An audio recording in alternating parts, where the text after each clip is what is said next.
의지하여 죄악 벗어버리네. 안위 받고 영생함을 주께 모두 얻었네. 예수 믿는 것은 받은 증거 많도다. 예수 귀한 예수 믿음 너를 주소서. 그 주 예수 의지하여 구원함을 얻었네. 영원 늙음 지나도록 주여 함께 하소서. 예수 믿는 것은 받은 증거 많도다. 예수 귀한 예수 믿음 너를 예수 믿는 것은 받은 증거 많도다. 예수 귀한 예수 믿음 너를 예수 믿는 것은 받은 증거 많도다. 예수 귀한 예수 믿음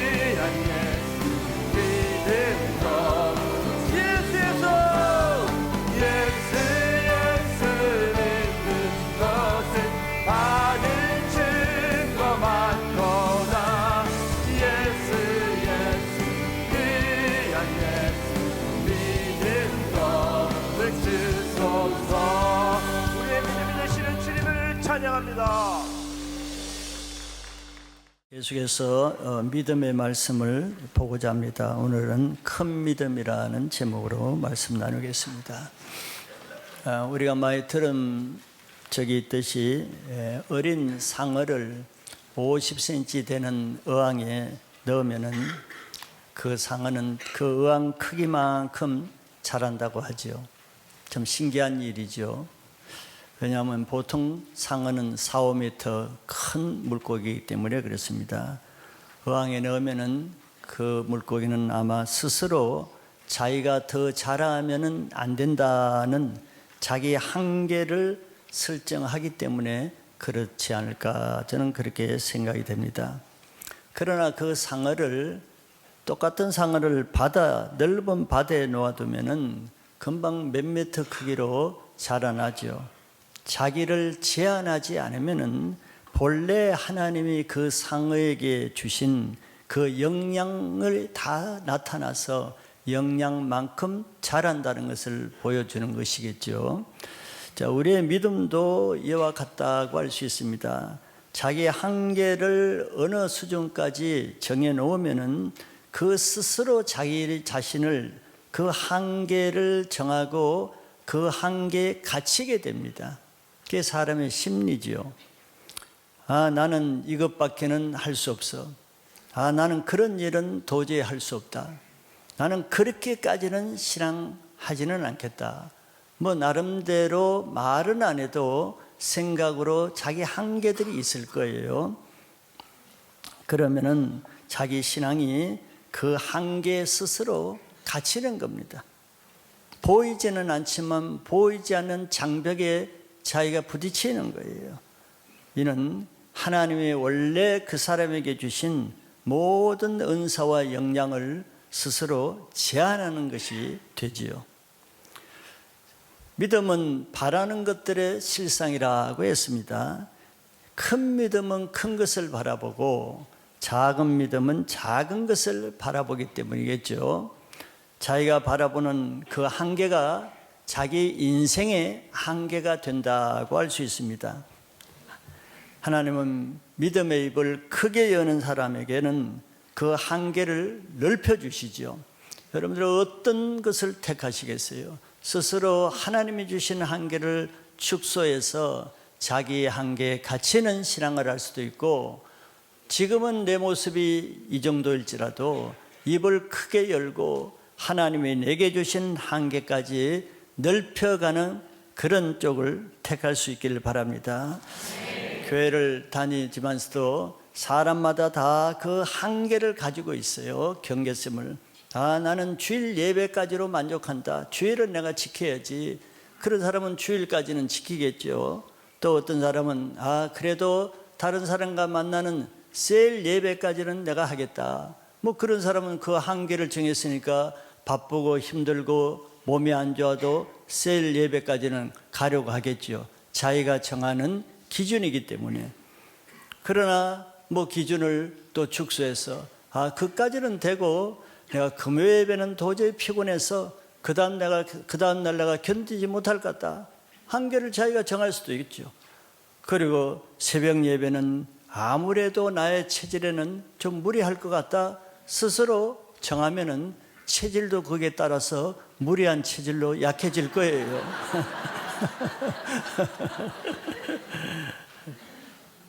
자, 이렇게 자기 한계를 뛰어넘으려면, 자기 인생의 한계를 좀 벗어나고 싶다면 뭐부터 해야 되겠어요?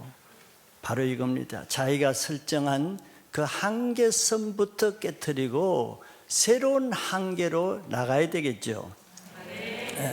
우리가 빌립을 본 것처럼 빌립이 뭐 나쁜 건 아니라도 이성적인 계산을 자기 한계에 두면은 그 한계를 못 벗어나서 예수님이 일하실 수가 없습니다. 예수님의 빌립의 한계 안에 들어오지 않는 이상은 더 큰 일을 할 수가 없는 거죠.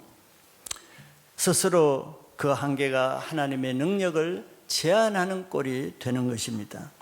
그것은 하나님을 믿는 신앙이라고 하기보다는 자기 이성을 믿는 인본주의적인 종교라고 하는 것이 더 적합할 거예요. 그래서 우리의 신앙은 하나님의 말씀이 그 기준이 되는 신앙이 가장 좋고 정상적인 신앙이라고 할 수 있겠죠.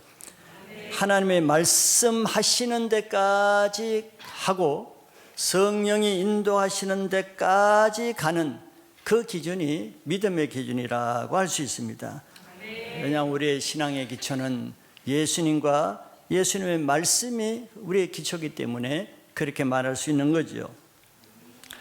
실제로 예수님은 하나님의 아들이시잖아요. 하나님의 아들, 천국 왕입니다. 그럼에도 예수님의 행동 한계 기준을 보세요.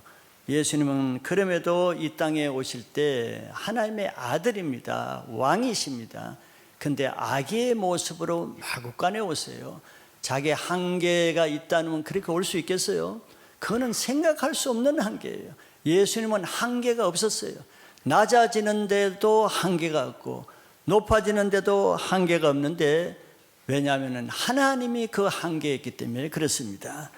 그래서 하나님이 가는 데까지, 마구간까지 가면은 하나님의 말씀에 순종해서 마구간까지 가고, 십자가에 죽는 데까지 가라고 하시면은 십자가에 죽는 데까지 가는 것이 예수님의 기준이에요. 한계가 없단 말이에요. 하나님 자신의 한계이기 때문에.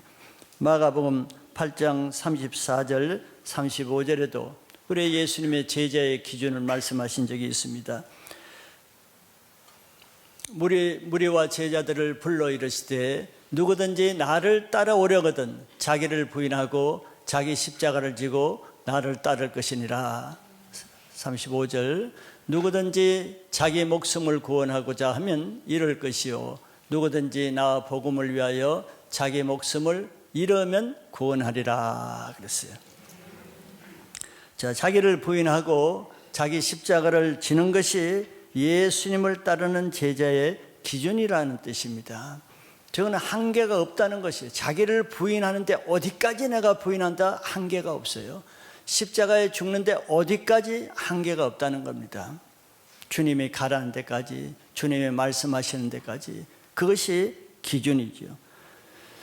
이것이 이성의 기준을 부인하고 말씀을 따라 자기 목숨을 잃는 데까지 순종하는 신앙의 기준이 되는 것이 제자의 삶입니다.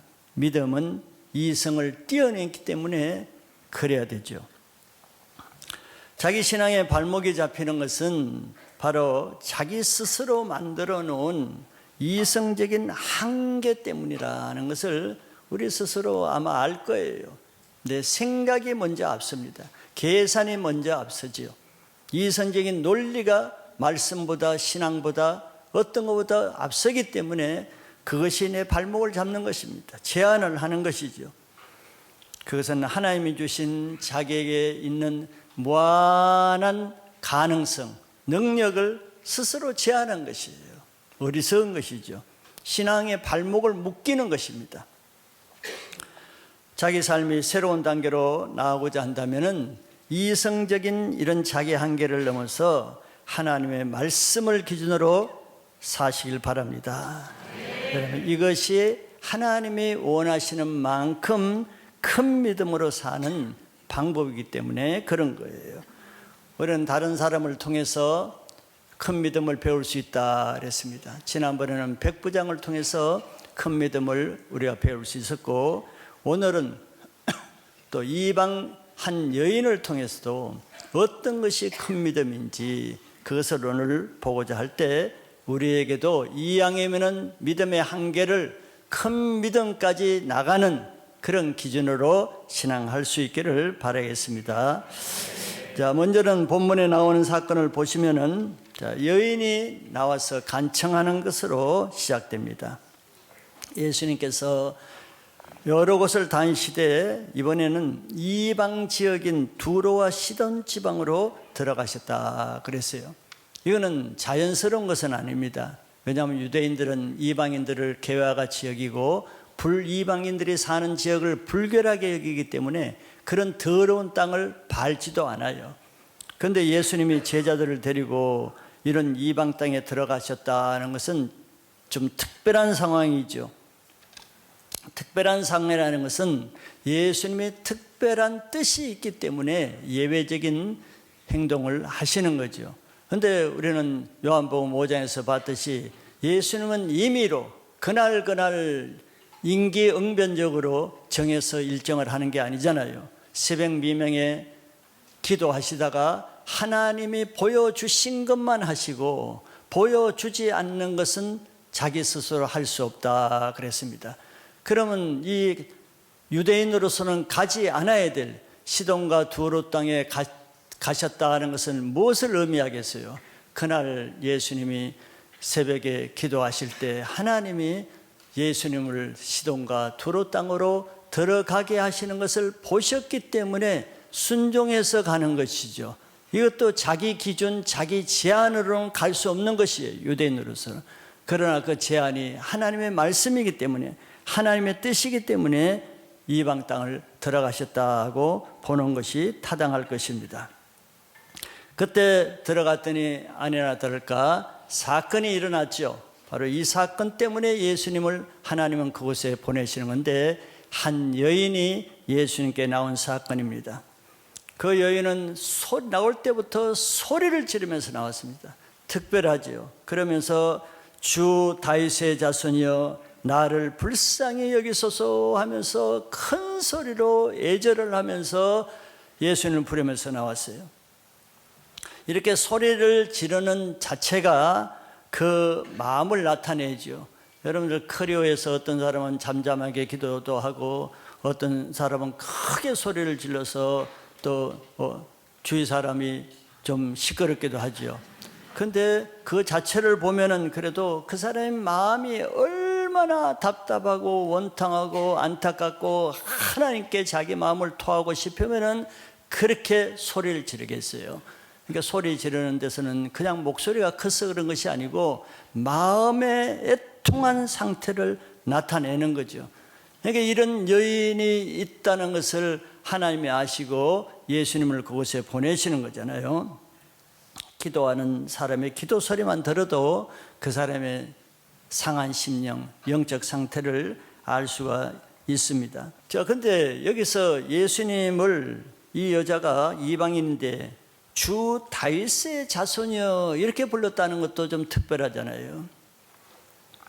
유대인들도 예수님을 부를 때는 뭐 서기관이나 바리새인들은 선생이라고 부르고 또 많은 사람들은 선지자라고 부르고 이렇게 부르고 다윗의 자손이라고 하는 것은 매우 드물었습니다.